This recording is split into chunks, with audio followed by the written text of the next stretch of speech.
I'm Shashini from the SriLankaNZ newspaper, which is the only Sri Lankan community newspaper that is being distributed in New Zealand. And this is our first discussion on the topic Break the Bias in celebration of the International Women's Day that falls on the 8th of March. So I have here with me Dr. Anne Perera, who is a food and nutrition consultant based in Auckland. She and her husband have been in New Zealand for over 40 years. And Dr. Anne, who is referred to as Auntie Anne by many of us, comes from Moratua in Sri Lanka and has lived and studied or worked in several countries, including India, US, Brazil, Singapore, and Tanzania. She has several degrees in agriculture, food technology, food and nutrition, and an MBA, as well as a counseling psychology. But she considers motherhood as her highest qualification. So welcome to this conversation, Dr. Anne. And thank you for your time today. So thank you, Shashini. So if we just go right into it, if you can give us an example of a memory or experience that you've had, a happy memory that you've had, specifically linked to you being a woman. Could you give us an example of that? Yes, I think a happy memory for me as a woman was when I found out that I was pregnant. At that time, I was in the United States completing my PhD in food and nutrition. And so that was a good timing, finishing. We used to wonder, whether the thesis or the baby comes first. So I completed my thesis. And so at that time, both my husband and I have been offered jobs in Brazil, as professors at a university, to start a new program of food science. So I had the option of staying in the States or going to Brazil. So because, Conrad went ahead to set up a home for me to come, I decided that it's more important to have the baby in Brazil with my husband rather than having the baby in the US and going later. So I went to Brazil and had my baby there in the middle of a lot of difficulties in the way of language problems and culture and getting used to a new country. And while after having the baby, while in hospital, the nurse came and told me that there is another mother in the next room who is not well enough to give milk to her baby, and asked me whether, I would be willing to give milk or share my milk with another baby. So for a while I was wondering, whether, if the mother was sick, whether it's safe for me to, feed this baby. But still I felt that this milk is very important milk, because through my food and nutrition, I know how important the first few days milk is. And so I said, okay. And I, kept one breast for my son, and the other one was this little girl, and who was actually from a Japanese background. There were a lot of Japanese in Brazil. So I fed these two babies. That was a very happy occasion for me. I never, wanted, it never occurred to me to keep track of who this baby was, the other girl. Yeah. And after many years, we had an exchange student from Brazil who came to live with us for 4 months. During that time, I thought, there's a girl in Brazil who drank my milk. Yeah.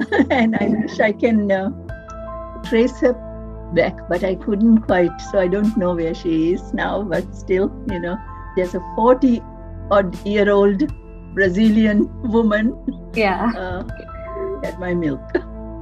That's a special memory that I have as a woman.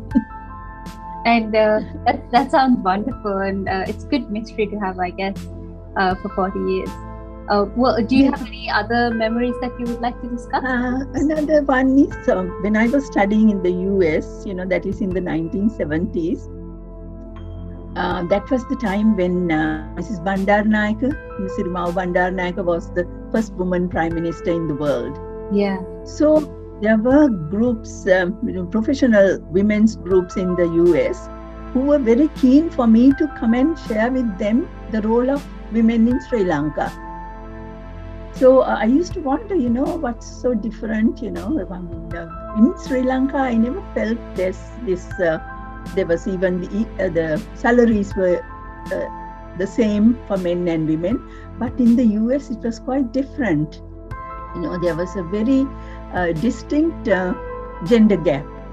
So they thought, they wanted to hear what I had to say. So I was invited by, I specifically remember one group called Altrusa International. The dean of the faculty where I studied food and nutrition, she was a member there, and she invited me to speak to her group. And so later on, they also assisted me with my studies, which was really nice.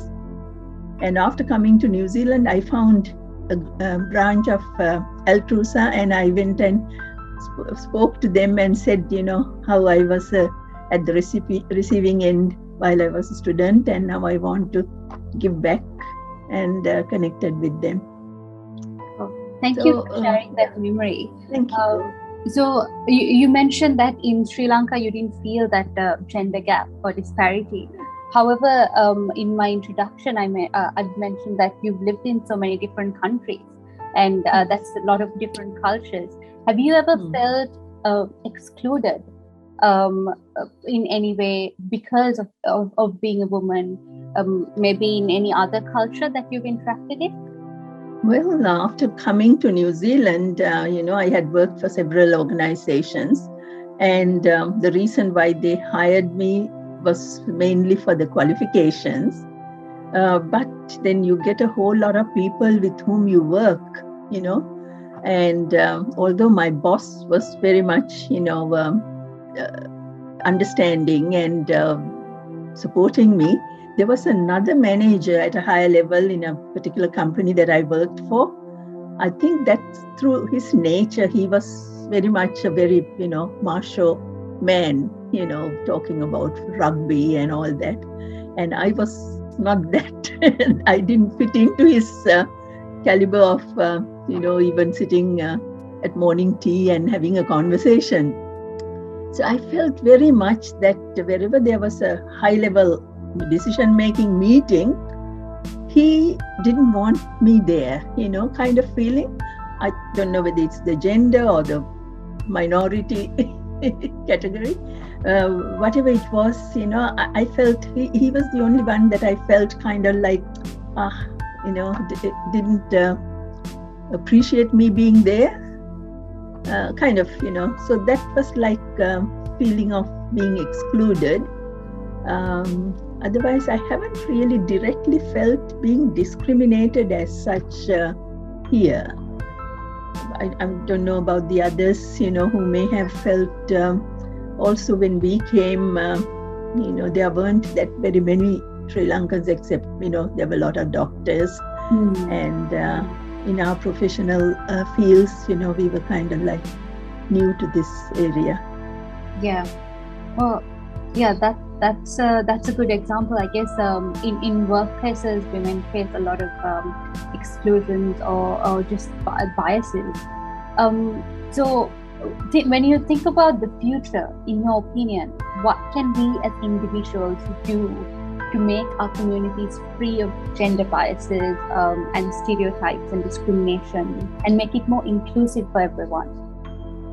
I think education plays a major role in being recognized and being equal at the workplace. And if you can perform well, even better than, some of your male counterparts, that makes a big difference. So I think in my case, the work ethics and the commitment, as well as the qualifications and the knowledge, has played a major role. when I was in Brazil, Brazil is also a kind of like male-dominant country. Yeah. They had electing the head of the department, for 2 years. So I was one of the candidates there, and the other person was a male professor. He was a Brazilian, and but somehow or other through the voting, the staff had to vote. I was elected as the head of the department, which was an honor in a way, but major challenge as well. And then working in Tanzania, my role was mainly to capacity building, like helping people to be more knowledgeable in the food and nutrition area. And most of the people who came to my classes, to learn how to preserve food and to make a business out of that were women. Yeah. Because they were the ones who were, and also in schools, the girls, education of girls was very much encouraged, because the poverty cycle, part of the poverty cycle is girls leaving school early and getting pregnant and having children, and then it kind of inbreeds the poverty. So equality, gender equality can be achieved through education, and especially educating the younger female generation. Now, if you're familiar with this Sustainable Development Goals, about which I also wrote a write-up in the newspaper a few months ago, there's one, the goal number 5 is gender equality, so it comes, it's a known thing that is recognized in the world and through the UN also, that in order to have a sustainable development in the world, there should be a gender equality, and that can come mainly through education, in my opinion. Yeah. Well, thank you so much for sharing your stories with us and sharing your insights into what we can do in the future as well. And thank you so much for your time, Dr. Ann. And have a good day.